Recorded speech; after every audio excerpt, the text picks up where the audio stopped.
आज के इस सेशन में हम कक्षा 7 की पाठ्य पुस्तक वसंत में दिया गया पाठ 14 पढ़ेंगे। पाठ का शीर्षक है खान पान की बदलती तस्वीर। ये पाठ एक कहानी है और इस कहानी के लेखक हैं श्री प्रयाग शुक्ल जी। तो आइए पाठ को शुरू करने से पहले ये जानते हैं कि इस पाठ का विषय क्या है। जैसा कि हमें शीर्षक से पता चलता है, पाठ हमारे भोजन के विषय में है, यानी पाठ का शीर्षक है खाने से संबंध। खाना हमारे जीवन की सबसे महत्वपूर्ण जरूरतों में से एक है। हमारे जीवन के लिए सबसे ज्यादा जो 3 मूलभूत आवश्यकताएं हैं वो है रोटी यानी खाना, कपड़ा और घर यानी शरण या आसरा या शेल्टर। तो लेखक ने यहाँ यही बताया है कि पिछले कुछ वर्षों में जैसे हमारे देश ने प्रगति की है, तो हमारी संस्कृति में उस प्रगति के फलस्वरूप कुछ न कुछ बदलाव आए हैं और इस बदलाव की वजह से हमारे भोजन की संस्कृति में भी बदलाव आए हैं। और इन बदलावों के विषय में ही लेखक ने यहाँ पर बहुत सुंदर तरीके से चर्चा की है। तो आइए पाठ को शुरू करते हैं। पिछले 10-15 वर्षों में हमारी खान पान की संस्कृति में एक बड़ा बदलाव आया है। इडली, डोसा, वड़ा, सांबर, रसम अब केवल दक्षिण भारत तक ही सीमित नहीं है, ये उत्तर भारत के भी हर शहर में उपलब्ध है। और अब तो उत्तर भारत की ढाबा संस्कृति लगभग पूरे देश में फैल चुकी है। अब आप कहीं भी हो, उत्तर भारतीय रोटी दाल साग आपको मिल ही जाएंगे। फास्ट फूड, तुरंत भोजन का चलन भी बड़े शहरों में खूब बढ़ा है। इस फास्ट फूड में बर्गर, नूडल्स जैसी कई चीजें शामिल हैं। एक जमाने में कुछ ही लोगों तक सीमित चाइनीज नूडल्स अब संभवतः किसी के लिए भी अजनबी नहीं रहे।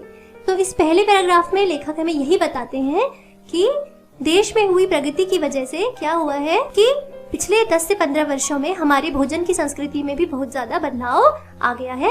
सबसे पहला बदलाव क्या आया है कि दक्षिण भारतीय व्यंजन यानी इडली, डोसा, वड़ा, सांबर, रसम जो केवल दक्षिण भारत में ही पहले से मिला करता था, अब वह उत्तर भारतीय शहरों में भी आराम से मिल जाता है। और इसी तरह उत्तर भारत में मशहूर ढाबा संस्कृति यानी उत्तर भारत में जिस प्रकार जगह जगह ढाबे मिलते हैं, वो सब अब कुछ दक्षिण भारत में भी आसानी से उपलब्ध हो जाता है।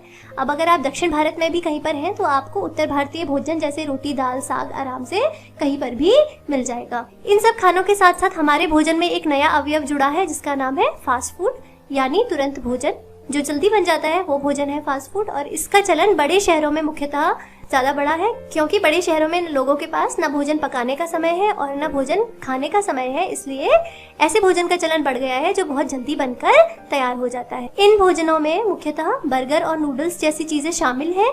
और एक जमाने में नूडल्स जो कि चाइना से भारत में आए हैं या जिनकी उत्पत्ति चाइना से मानी जाती है, उनके बारे में सब लोगों को पता नहीं था, पर आज के परिप्रेक्ष्य में हर कोई चाइनीज नूडल्स के बारे में जानता है। आगे 2 मिनट्स नूडल्स के पैकेटबंद रूप से तो कम से कम बच्चे बूढ़े सभी परिचित हो चुके हैं। इसी तरह नमकीन के कई स्थानीय प्रकार अभी तक भले मौजूद हों, लेकिन आलू चिप्स के कई विज्ञापित रूप तेजी से घर घर में अपनी जगह बनाते जा रहे हैं। तो आप सबको भी पता है 2 मिनट्स नूडल्स हम सभी खाते हैं, तो हमें पता है क्योंकि इनके बारे में हमारे मीडिया की वजह से आज बच्चे बूढ़े सभी अच्छी तरह से जानते हैं। समाचार में और टीवी में विज्ञापनों के द्वारा ये सब लगातार दिखाया जाता है, जिससे कि इसके बारे में सभी परिचित हैं। इसी प्रकार आलू के चिप्स भी, उनसे भी विज्ञापनों की बदौलत सभी लोग अच्छी तरीके से परिचित हैं। भले ही किसी स्थान में स्थानीय नमकीन जो है वो कई प्रकार की है और वो अभी भी वहाँ मिलती है, लेकिन वहाँ पर इतना स्थानीय नमकीन जैसा पुराना नाश्ता होने के बाद भी घर घर में लोग आलू के चिप्स ला रहे हैं और खा रहे हैं, क्योंकि उसका विज्ञापन बहुत अधिक हो रहा है, इसलिए लोगों को उसके बारे में ज्यादा पता है। आगे लेखक लिखते हैं, गुजराती ढोकला, गाठियां भी अब देश के कई हिस्सों में स्वाद लेकर खाए जाते हैं और बंगाली मिठाइयों की केवल रसभरी चर्चा ही नहीं होती, वे कई शहरों में पहले की तुलना में अधिक उपलब्ध हैं। तो लेखक आगे क्या कहते हैं कि गुजरात में मिलने वाला ढोकिया और गाठिया जो कि गुजरात की डिशेज हैं, जो गुजरात के व्यंजन हैं, ये देश के कई हिस्सों में अब स्वाद लेकर खाए जाते हैं, सब जगह आराम से मिलते हैं, लोग इन्हें खाते हैं। और इसी तरह बंगाली मिठाइयाँ जो केवल पहले से बंगाल में ही मिला करती थी और कई बड़े शहरों में इनकी दुकानें थी, लेकिन इतनी ज्यादा संख्या में नहीं थी, तो इन बंगाली मिठाइयों की लोग चर्चा कर कर ही रह जाते थे, क्योंकि हर जगह तो मिलती नहीं थी।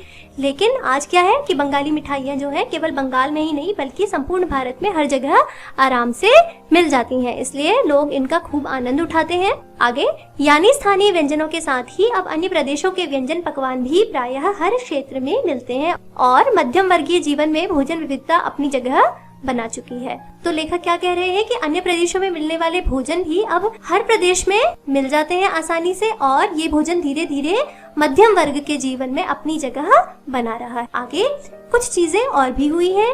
मसलन अंग्रेजी राज तक जो ब्रेड केवल साहबी ठिकानों तक सीमित थी, वह कस्बों तक पहुंच चुकी है और नाश्ते के रूप में लाखों करोड़ों भारतीय घरों में सेकी तली जा रही है। तो लेखक आगे और क्या बताना चाहते हैं कि क्या क्या हुआ है। एक तो ये हुआ है कि प्रत्येक प्रदेश का भोजन दूसरे प्रदेश में अब आसानी से मिल जाता है। दूसरा, फास्ट फूड का चलन जो है यानी तुरंत भोजन का चलन हमारे बड़े शहरों में बहुत ज़्यादा बढ़ चुका है।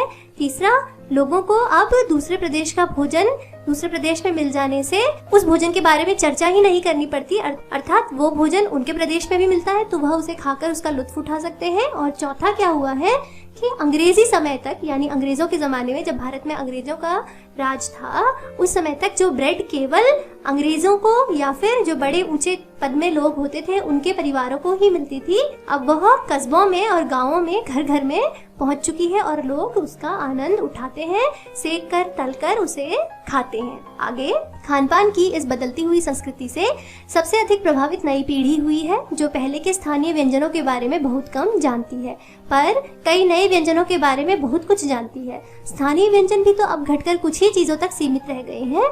बम्बई की पाव भाजी और दिल्ली के छोले कुलचों की दुनिया पहले की तुलना में बड़ी जरूर है, पर अन्य स्थानीय व्यंजनों की दुनिया में छोटी हुई है। जानकार ये भी बताते हैं कि मथुरा के पेड़ों और आगरा के पेठे नमकीन में अब वह बात कहाँ रही, यानी जो चीजें बची भी हुई हैं उनकी गुणवत्ता में फर्क पड़ा है। तो आगे लेखक क्या कहते हैं कि हमारे खान पान की जो ये संस्कृति बदल गई है, जो कुछ नए अवयव हमारे भोजन में जुड़ गए हैं। अभी तक तो हमने क्या बात करी, हमने सिर्फ उन अवयवों की बात करी जो हमारे भोजन में जुड़ गए हैं। तो यहाँ पर लेखक उन अवयवों के बारे में भी बात करता है जिनके कि हमारे भोजन में जुड़ने की वजह से हमारे भोजन के जो पुराने कुछ अवयव हैं वो छूटते जा रहे हैं। लेखक कहते हैं कि पहले के स्थानीय व्यंजनों के विषय में आज की युवा पीढ़ी बहुत कम जानती है, क्योंकि वो नई संस्कृति से ज्यादा प्रभावित है, तो वो नई तरह के इन भोजनों का स्वाद लेना ज्यादा पसंद करती है। और इसीलिए क्या हो रहा है कि किसी स्थान विशेष में मिलने वाले स्थानीय व्यंजन जो है वो उनकी संख्या जो है अब वो घटती जा रही है और वो कुछ ही चीजों तक सीमित रह गए हैं। जैसे अगर आप कभी बम्बई चले जाए तो वहां पर मिलने वाली पाव भाजी और दिल्ली में मिलने वाले छोले कुलचे तो बहुत ज्यादा मशहूर है और इनके जो खाने वाले हैं उनकी संख्या में वृद्धि तो हुई है, लेकिन पाव भाजी और छोले भटूरों के साथ साथ कई ऐसे अन्य व्यंजन भी हैं जो कि दिल्ली और मुंबई में मिलते हैं और बहुत ज़्यादा पुराने समय में मशहूर थे, लेकिन आज की जनरेशन यानी आज की जो युवा पीढ़ी है उनको इन व्यंजनों में अब धीरे धीरे कोई भी मज़ा नहीं आता है या फिर इनके बारे में उनकी जानकारी कम होती जा रही है, क्योंकि वो क्या है जो नए भोजन के अवयव हमारे भोजन में जुड़ रहे हैं उनको खाने में उन्हें ज़्यादा रुचि है या उस भोजन को खाने में वो ज़्यादा मज़ा लेते हैं। तो इसीलिए वो प्राचीन समय से चले आ रहे भोजन के पुराने कुछ व्यंजनों को भूल गए हैं, उनके बारे में वो ज़्यादा जानते नहीं, इसीलिए ये व्यंजन धीरे धीरे कम होते जा रहे हैं या लुप्त होते जा रहे हैं। और जानने वाले लोग तो ये भी बताते हैं कि आगरा में जो मशहूर पेठा होता है आगरा का और नमकीन होती है, और इसी तरह मथुरा में मिलने वाले जो पेड़े होते हैं उनकी गुणवत्ता में भी कमी आई है, उनकी क्वालिटी भी थोड़ा गिर गई है, यानी जितना अच्छा वो पहले मिला करते थे उतना अच्छा वो आज के समय में नहीं मिलते। आगे बढ़ते हैं। फिर मौसम और ऋतुओं के अनुसार फलों खाद्यान्नों से जो व्यंजन और पकवान बना करते थे उन्हें बनाने की फुर्सत भी अब कितने लोगों को रह गई है। अब गृहिणियों या कामकाजी महिलाओं के लिए खरबूजे के बीज सुखाना, छीलना और फिर उनसे व्यंजन तैयार करना सचमुच दुस्साध्य है। तो एक वजह तो यह है कि हमारे भोजन के अवयव जो है वो घट रहे हैं कि हमारी युवा पीढ़ी जो है वो इन भोजनों में अब रुचि नहीं ले रही है, उसे नए जमाने के भोजन अच्छे लग रहे हैं या नए जो हमारी संस्कृति के साथ जो नए अवयव जुड़ रहे हैं, पाश्चात्य संस्कृति के कह लीजिए या फिर मिश्रित एक जो संस्कृति विकसित हो रही है उसके जो अवयव जुड़ गए हैं वो लोगों में ज्यादा प्रचलित होते जा रहे हैं, विशेषकर युवा पीढ़ी में। और इसलिए क्या हो रहा है, पुराने व्यंजनों को लोग भूलते जा रहे हैं। और दूसरी बात क्या हुई है कि मौसम और ऋतुओं के अनुसार मिलने वाले जो फल और खाद्यान्न थे जिनसे कि उसी विशेष समय पर कुछ विशेष चीजें बनाई जाती थी या खाने पीने का सामान बनाया जाता था, तो उन्हें बनाने के लिए अब गृहिणियों के पास समय नहीं है, क्योंकि वे भी काम करती हैं। सारी महिलाएं आजकल जो है वो सारी वर्किंग विमेंस हैं, सारी महिलाएं नौकरी करती हैं, काम करती हैं, तो उनके पास इतना समय नहीं है कि किसी विशेष समय पर मिलने वाली चीज़ों के वो कुछ विशेष व्यंजन बना सकें। इसलिए भी व्यंजनों की संख्या कम हो गई है। जैसे खरबूजे के बीज गर्मियों में मिलते हैं, खरबूजा गर्मियों में मिलता है और उसके बीजों को सुखाकर छीलकर उससे कई तरह की व्यंजन बनाए जाते हैं, बर्फी बनाई जाती है और भी कई तरह के व्यंजनों में उसका उपयोग किया जाता है। लेकिन आजकल की महिलाएं या आजकल के जो लोग हैं उनके पास समय नहीं है, सब कोई काम करते हैं, तो इनके पास समय नहीं है कि वे खरबूजे के बीजों को छीलें और फिर उसके व्यंजन बनाएं। इसलिए क्या हो रहा है कि खरबूजे के बीज से बनने वाले व्यंजन जो है उनमें कमी आ गई है या वो गायब से ही हो गए हैं, क्योंकि उनको सिखाना, छीलना, फिर उनको कूटना, इन सब का समय लोगों के पास नहीं है। तो एक वजह ये भी है कि हमारे भोजन में जो पुराने व्यंजन हैं उनकी संख्या में लगातार कमी आती जा रही है। आगे लेखक कहते हैं, यानी हम पाते हैं कि एक ओर तो स्थानीय व्यंजनों में कमी आई है, दूसरी ओर वे ही देसी विदेशी व्यंजन अपनाए जा रहे हैं जिन्हें पकाने में सुविधा हो। तो एक बात तो ये है कि स्थानीय व्यंजनों में कमी आ रही है, और दूसरी बात क्या है कि विदेशी व्यंजनों में भी या देशी व्यंजनों में भी केवल वे ही व्यंजन मुख्यतया पकाए जा रहे हैं और खाए जा रहे हैं जिनको पकाना और बनाना बहुत ज़्यादा आसान है। अब अगर आप देखिए कि जो इडली बनाई जाती है उसको बनाने का तरीका बहुत कठिन है। पहले आप चावल को भिगाइए, फिर दाल को भिगाइए, फिर उनको अलग अलग पीसिए, फिर उसमें भी एक निश्चित अनुपात में दोनों को मिलाकर पीसना पड़ता है, फिर उसको खमीर उठाना पड़ता है, उसके बाद फिर तब जाके उससे इडली बनाई जाती है। लेकिन आजकल क्या है कि लोग कैसा पसंद करते हैं कि वो बाजार में जो इंस्टेंट यानी तुरंत बनने वाले इडली के पैकेट आते हैं उनसे इडली बनाना ज़्यादा पसंद करते हैं, क्योंकि लोगों के पास समय ही नहीं है इतना लंबा तरीका करके वो इडली बनाए, इसलिए वो ऐसा तरीका अपनाते हैं जिससे कि वो इडली तुरंत बन जाए।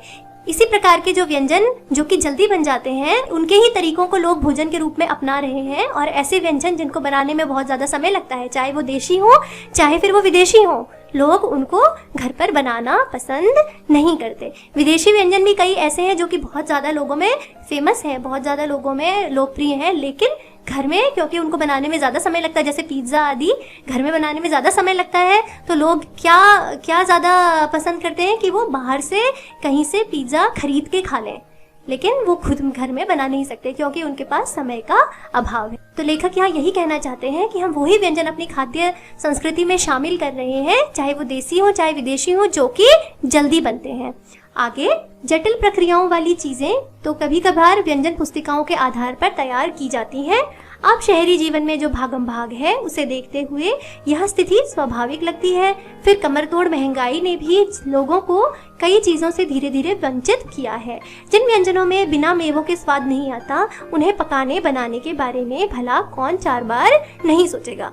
तो लेखक आगे क्या कहते हैं कि हम अपने घरों में वही देशी या विदेशी व्यंजन बनाना पसंद करते हैं जो कि जल्दी बन जाते हैं, आसानी से बन जाते हैं, और दूसरी बात जो जटिल प्रक्रियाओं से, जटिल यानी कठिन, जो व्यंजन कठिन तरीकों से बनते हैं उनको हम कभी कभार व्यंजन पुस्तिकाओं यानी रेसिपी बुक्स जो होती हैं उनके द्वारा पढ़कर ही हम उन्हें बनाते हैं, क्योंकि समय नहीं है लोगों के पास इतना। शहरी जीवन में यानी शहरों में रहने वाले जो लोग हैं उनके जीवन में सिर्फ भागम भाग है। उन्हें सुबह काम पर निकलने की जल्दी होती है और फिर ऑफिस से घर आने की भी जल्दी होती है कई बार, लेकिन फिर भी वो रात में 8:30, 8, 9 बजे तक घर पहुंच पाते हैं। तो इसीलिए इस स्थिति को देखते हुए लगता है कि ये ठीक भी है, ये स्वाभाविक है कि ऐसा होगा ही। लोगों के पास समय नहीं है तो वो कब भोजन बनाएंगे, इसलिए वो ऐसा ही भोजन बनाते हैं जो जल्दी बन जाए, जिसमें कम मेहनत लगे। और दूसरी वजह क्या है कि भोजन के कुछ व्यंजन हमारे भोजन से दूर होते जा रहे हैं कि महंगाई की वजह से भी क्या हो रहा है कि लोग भोजन के ऐसे व्यंजनों को बनाने से परहेज करते हैं या दूर रहते हैं जिनको बनाने में खर्चा ज़्यादा आता है। जैसे आपको भी पता है कि मिठाइयाँ, अब बहुत कम लोग ऐसे हैं जो घरों में मिठाइयाँ बनाते हैं, लेकिन पुराने ज़माने में क्या होता था कि त्योहार के समय में सारी मिठाइयाँ घर पे ही बनाई जाती थी। क्यों? क्योंकि इतनी ज़्यादा महंगाई नहीं थी, तो मेवे, घी, शक्कर, ये सारी चीज़ें जो थी वो सस्ती मिलती थी, तो लोग खरीद के इनको घर में बनाते थे, उनके पास समय भी होता था। लेकिन आज के लोगों के पास पहले तो समय नहीं है, और जिनके पास समय है भी तो इतनी ज़्यादा महंगाई है कि इन सब चीज़ों को बनाने के लिए लोग 4 बार तो सोचेंगे ही सोचेंगे, क्योंकि मेवे इतने महंगे हैं और इसके अलावा इन सब चीज़ों में लगने वाली जो अन्य चीज़ें हैं वो भी बहुत ज़्यादा महंगी हैं, इसलिए लोग इन सब चीज़ों को बनाने से अब परहेज करते हैं। आगे, खान पान की जो एक मिश्रित संस्कृति बनी है इसके अपने सकारात्मक पक्ष भी हैं। अभी तक तो हम किस बारे में बात कर रहे थे? नकारात्मक पक्ष के बारे में हम ज़्यादा बात कर रहे थे कि लोगों ने अपने भोजन में ऐसे व्यंजनों को बनाना छोड़ दिया है या नहीं बनाते जिनमें ज़्यादा समय लगता है, जिनमें ज़्यादा ऊर्जा लगती है, जो ज़्यादा महंगे हैं, तो इस वजह से हमारे भोजन के पकवान कम होते जा रहे हैं। लेकिन अब लेखक किस बारे में चर्चा कर रहे हैं कि इस मिश्रित संस्कृति की वजह से जो अच्छी बातें हुई हैं हमारे भोजन में उसके बारे में चर्चा कर रहे हैं। क्या कहते हैं? गृहिणियों और कामकाजी महिलाओं को अब जल्दी तैयार हो जाने वाले विविध व्यंजनों की विधियां उपलब्ध है। यही जो मैं आपको बता रही थी कि कामकाजी महिलाएं यानी जो महिलाएं नौकरी करती हैं या फिर जो गृहिणियां हैं यानी जो घर में रहती हैं, तो इस संस्कृति की वजह से क्या हुआ है कि उन्हें ऐसी विधियां मिल गई हैं कि ये जो विविध प्रकार के भोजन थे जिनमें बहुत ज़्यादा समय लगता था, अब वे जल्दी बनने लगे हैं। इंस्टेंट वाली जो तरीके आ गए हैं, तुरंत बनने वाले जो तरीके आ गए हैं, उनकी वजह से एक तो गृहिणियों और कामकाजी महिलाओं के जीवन में थोड़ा आराम हो गया है कि उन्हें ऐसे तरीके मिल गए हैं जिनसे कि कठिन प्रक्रियाओं से बनने वाले भोजन भी जल्दी बन जाते हैं। फिर आगे लिखते हैं, नई पीढ़ी को देश विदेश के व्यंजनों को जानने का सुयोग मिला है, भले ही किन्हीं कारणों से और किन्हीं खास रूपों में, क्योंकि यह भी एक सच्चाई है कि ये विविध व्यंजन इन्हें निखालिस रूप में उपलब्ध नहीं है। इस लाइन का अर्थ यह है कि जो विविध व्यंजन आज हमारे देश में आसानी से हमें मिल रहे हैं या फिर जो हमारे देश के अन्य प्रदेशों के व्यंजन हैं जिन्हें हम अपने घर में आज आसानी से बना रहे हैं, वो हमें विशुद्ध रूप में प्राप्त नहीं है। अर्थात इडली और डोसा वगैरह या फिर चाइनीज नूडल्स या फिर पास्ता और पिज्ज़ा, ये सारी चीज़ें जब हम अपने घर में बना रहे हैं या भारत में जो हमें उपलब्ध हो रहा है, वो उसका विशुद्ध रूप नहीं है। आप जिस प्रकार से उनको बनाकर खा रहे हैं और अगर आप असली किसी व्यंजन का उसी स्थान पर जाकर स्वाद लेंगे तो आपको स्वाद में बहुत ज़्यादा अंतर मिलेगा। यानी जो चाइनीज़ नूडल्स हम अपने घर में बनाकर खा रहे हैं या जो हमारे बाज़ारों में उपलब्ध हैं, अगर उन्हीं नूडल्स को हम चाइना में जाकर खाएं और वहाँ पर उनका स्वाद लें तो उनका स्वाद हमारे स्वाद से बिल्कुल अलग होता है। इसीलिए उन्होंने लिखा है कि ये विविध व्यंजन इन्हें निखालिस रूप में उपलब्ध नहीं है, यानी कि हमें ये विविध व्यंजन इनके शुद्ध रूप में उपलब्ध नहीं है। शुद्ध रूप तो वही मिलेगा जहाँ पर कि ये असलियत में बनाए जाते हैं। अगर आप साउथ इंडिया में जाके इडली डोसा ये सब खाएंगे तो आपको वहाँ का स्वाद बिल्कुल अलग लगेगा और जो वहाँ पर आपको स्वाद लगेगा वो स्वाद आपको यहाँ लगना मुश्किल है। क्यों? क्योंकि कई चीज़ों का फ़र्क पड़ता है। एक तो मौसम का फ़र्क पड़ता है और दूसरा जो मसाले वगैरह यूज़ होते हैं या जो मसाले वगैरह भोजन को बनाने में प्रयोग किए जाते हैं उनके स्वाद में अंतर है। साउथ इंडिया में जो यानी दक्षिण भारत में जो मसाले हमें मिलते हैं वो ज़्यादा शुद्ध होते हैं, क्योंकि कई चीज़ों का अंतर हो जाता है जब हम कोई व्यंजन किसी विशेष प्रदेश या फिर विशेष देश की जगह कहीं और खाते हैं, क्योंकि वहाँ के मौसम और पकाने के तरीके में और स्थितियों में, इन सब चीज़ों में अंतर हो जाता है। तो इसलिए हमें वैसा शुद्ध स्वाद प्राप्त नहीं होता जैसा कि हमें वहाँ जाकर खाने में या जो वहाँ पर बनेगा उसमें जैसा स्वाद होता है वैसा हमें प्राप्त नहीं होता। निखालिस का मतलब होता है शुद्ध रूप। आगे बढ़ते हैं। आज़ादी के बाद उद्योग धंधों, नौकरियों, तबादलों का जो एक नया विस्तार हुआ है उसके कारण भी खान पान की चीज़ें किसी एक प्रदेश से दूसरे प्रदेश में पहुंची हैं। बड़े शहरों के मध्यम वर्गीय स्कूलों में जब दोपहर के टिफिन के वक्त बच्चों के टिफिन डब्बे खुलते हैं तो उनसे विभिन्न प्रदेशों के व्यंजनों की एक खुशबू उठती है। तो अब यह तीसरा सकारात्मक पहलू है। तीसरा सकारात्मक पहलू क्या है कि जब हमारी स्वतंत्रता हमें प्राप्त हुई उसके बाद हमारे देश ने धीरे धीरे विकास करना शुरू किया तो देश में कई प्रकार के उद्योग धंधे विकसित हुए और उन उद्योग धंधों के विकसित होने की वजह से नौकरियां मिली लोगों को और इसी क्रम में लोगों के तबादले यानी ट्रांसफर्स का एक सिलसिला शुरू हुआ एक शहर से दूसरे शहर में जाने का। तो इससे क्या हुआ कि एक प्रदेश के खान पान की चीजें किसी दूसरे प्रदेश में पहुंच गई। बड़े शहरों के मध्यम वर्गीय यानी मिडिल क्लास के स्कूलों में जब दोपहर के टिफिन के वक्त बच्चों के टिफिन या लंच बॉक्स खुलते हैं तो उनसे आप विभिन्न प्रदेशों के व्यंजनों की खुशबू महसूस कर सकते हैं। यानी जब लोगों का तबादला होता है, मान लीजिए कि कोई एक परिवार है जो कि उत्तर भारत में रहता है और उनका दक्षिण भारत के किसी प्रदेश में तबादला हो जाता है या ट्रांसफर हो जाता है, तो उनके घर का जो बच्चा होगा तो उसके टिफिन में जो खाना होगा वो उत्तर भारतीय भोजन होगा, उत्तर भारत के प्रदेशों में मिलने वाला भोजन होगा और वो भोजन उसके विद्यालय में पढ़ने वाले जो अन्य दक्षिण भारतीय बच्चे हैं उनके टिफिन के भोजन से भिन्न होगा। इसी प्रकार अब अगर एक विद्यालय में अलग अलग प्रदेशों के परिवारों के बच्चे पढ़ते हैं तो उनके टिफिन में भोजन में भी विविधता अपने आप ही या स्वतः ही पाई जाएगी। तो यही वो कहते हैं कि इससे हमारे भोजन में क्या हुआ है, विविधता बढ़ी है। आगे हम खान पान से भी एक दूसरे को जानते हैं। इस दृष्टि से देखें तो खान पान की नई संस्कृति में हमें राष्ट्रीय एकता के लिए नए बीज भी मिल सकते हैं। बीज भली भांति तभी अंकुरित होंगे जब हम खान पान से जुड़ी हुई दूसरी चीजों की ओर भी ध्यान देंगे। मसलन हम उस बोली, बानी, भाषा, भूषा आदि को भी किसी न किसी रूप में ज्यादा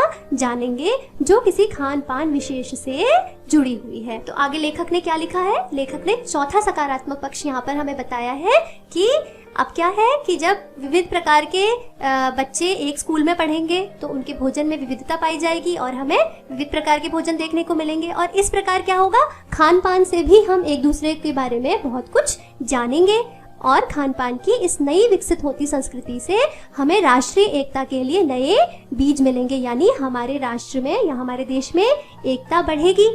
और ये एकता रूपी बीज अच्छी तरीके से तभी अंकुरित होंगे जब हम खान पान के अलावा दूसरी चीजों की ओर भी ध्यान देंगे, यानी उस प्रदेश विशेष की बोली, उनकी भाषा आदि को भी हम किसी न किसी रूप में जानेंगे। भोजन को तो हम जान रहे हैं, क्योंकि अगर मान लीजिए आप किसी विद्यालय में पढ़ते हैं और आपके साथ कोई ऐसा बच्चा पढ़ता है जो कि पूर्वोत्तर राज्यों से है या उस तरफ से आया है, तो उसके भोजन में जो विविधता है वो तो आप जानेंगे। तो ये राष्ट्रीय एकता की भावना को भी बढ़ावा देगा, लेकिन कब देगा, जबकि हम उसके भोजन के साथ साथ उससे उसकी भाषा सीखें। आप अपनी भाषा उन बच्चों को सिखाएं और उनकी भाषा आप सीखें, या फिर उनकी वेशभूषा, उनकी वाणी, इन सब चीजों से क्या होगा कि हम दूसरे प्रदेश के बारे में जानेंगे और वे हमारे प्रदेश के बारे में जानेंगे, और इस प्रकार क्या होगा कि किसी न किसी रूप में राष्ट्रीयता की भावना जो है वो विकसित होगी, और इस राष्ट्रीय भावना के विकसित होने का प्रमुख एक कारण क्या होगा, भोजन होगा। आगे इसी के साथ ध्यान देने की बात यह है कि स्थानीय व्यंजनों का पुनरुद्धार भी जरूरी है, जिन्हें अब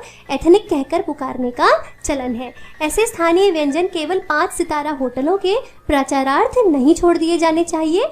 5 सितारा होटलों में वे कभी कभार मिलते रहे, पर घरों बाजारों से गायब हो जाए तो यह एक दुर्भाग्य ही होगा। अच्छी तरह बनाई पकाई गई पूड़ियाँ, कचौड़ियाँ, जलेबियाँ भी अब बाजारों से गायब हो रही हैं। तो लेखक आगे क्या लिखते हैं कि भोजन में जो विविधता हमें देखने को मिल रही है, जिसके बारे में हमने पीछे बात करी, उस विविधता से एक तो राष्ट्रीयता की भावना भी विकसित होगी, अगर उस विविधता के साथ साथ हम दूसरे प्रदेशों की अन्य चीजें भी सीखें। और इसी के साथ साथ हमें क्या करना है कि दूसरे प्रदेशों की चीजें तो सीखनी है, उनके व्यंजनों का भी आनंद उठाना है, लेकिन अपने प्रदेश में मिलने वाले जो स्थानीय व्यंजन है, जिस स्थान पर हम रहते हैं वहां पर मिलने वाला जो स्थानीय भोजन है या जो वहां पर मिलने वाले स्थानीय व्यंजन है, उनका पुनरुद्धार भी जरूरी है। पुनरुद्धार करना मतलब उनको पुनः उनकी पुरानी स्थिति पर पहुंचाना भी जरूरी है, क्योंकि धीरे धीरे क्या हो रहा है, जैसे जैसे ये व्यंजन बाजारों से गायब होते जा रहे हैं, इन्हें एथनिक यानी पुराने जमाने का कहकर 5 सितारा होटल्स यानी बड़े बड़े होटल्स में इनका प्रचार किया जा रहा है। तो लेखक कहते हैं कि इनका मिलना केवल 5 सितारा होटलों तक ही सीमित नहीं रहना चाहिए, बल्कि इन्हें हमारे बाजारों में आराम से उपलब्ध होना चाहिए। अच्छी तरीके से बनाई गई पूड़ी, कचौड़ी, जलेबी, जो ये सारे नाश्ते पुराने समय में बाजारों में आसानी से उपलब्ध होते थे, वो आज के समय में भी आसानी से मिलना चाहिए। मौसमी सब्जियों से भरे हुए समोसे भी अब कहाँ मिलते हैं। उत्तर भारत में उपलब्ध व्यंजनों की भी दुर्गति हो रही है। तो लेखक यहाँ पर यही कहते हैं कि बाजारों में पुराने समय में मिलने वाले मौसमी सब्जी अर्थात किसी मौसम विशेष में मिलने वाली सब्जी से बनाए गए जो समोसे होते थे, वे भी अब देखने को नहीं मिलते। तो उन्होंने यहाँ पर लिखा है कि विशेषकर उत्तर भारत में मिलने वाले व्यंजनों की भी दुर्गति होती जा रही है, अर्थात उनकी संख्या भी कम होती जा रही है और वे भी धीरे धीरे बाजारों से गायब होते जा रहे हैं। तो ऐसा नहीं होने देना है।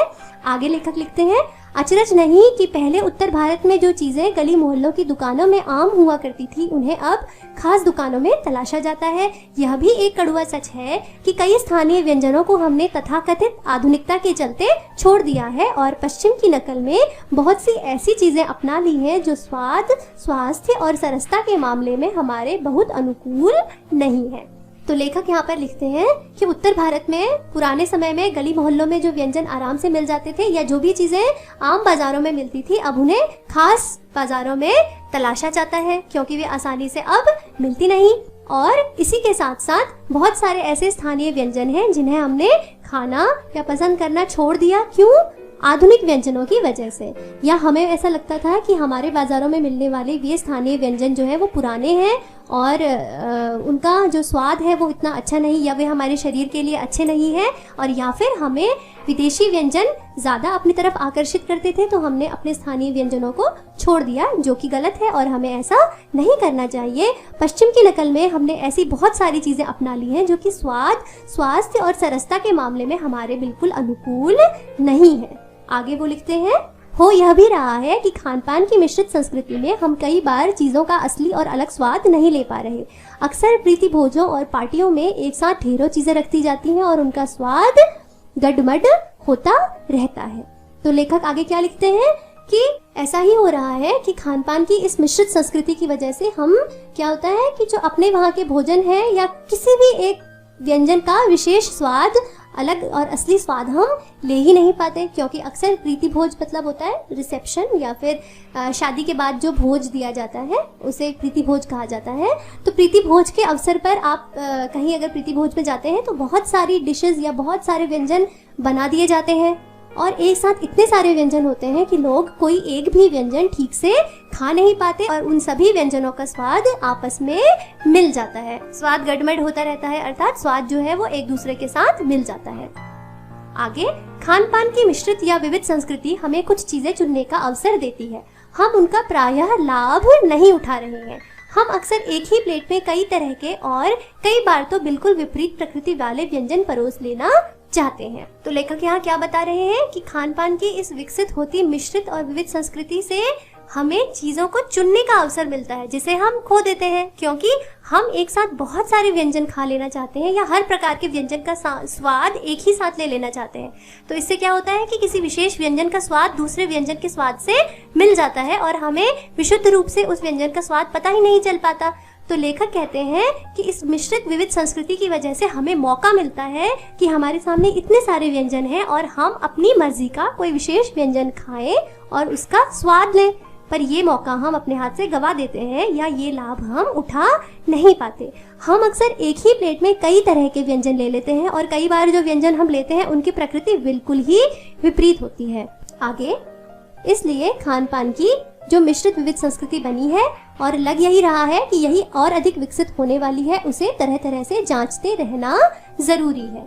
इसीलिए लेखक अंत में लिखते हैं कि खान पान की जो मिश्रित विविध संस्कृति बन चुकी है और यही आगे के समय में धीरे धीरे विकसित भी होती जा रही है, तो इस विकसित होती मिश्रित विविध संस्कृति को हमें अलग अलग तरीके से जांचते रहना चाहिए। ये जांचते रहना चाहिए कि इस नई संस्कृति के अंतर्गत जो नए व्यंजन हमने शामिल किए हैं तो क्या वे हमारे शरीर के लिए लाभदायक हैं या नहीं, या फिर क्या हम किसी एक विशुद्ध व्यंजन का एक बार में पूर्णतया स्वाद ले पा रहे हैं या नहीं।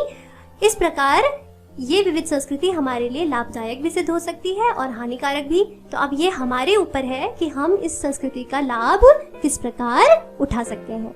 तो आज के इस भाग में हमने कक्षा 7 की पाठ्य पुस्तक बसंत में दिया गया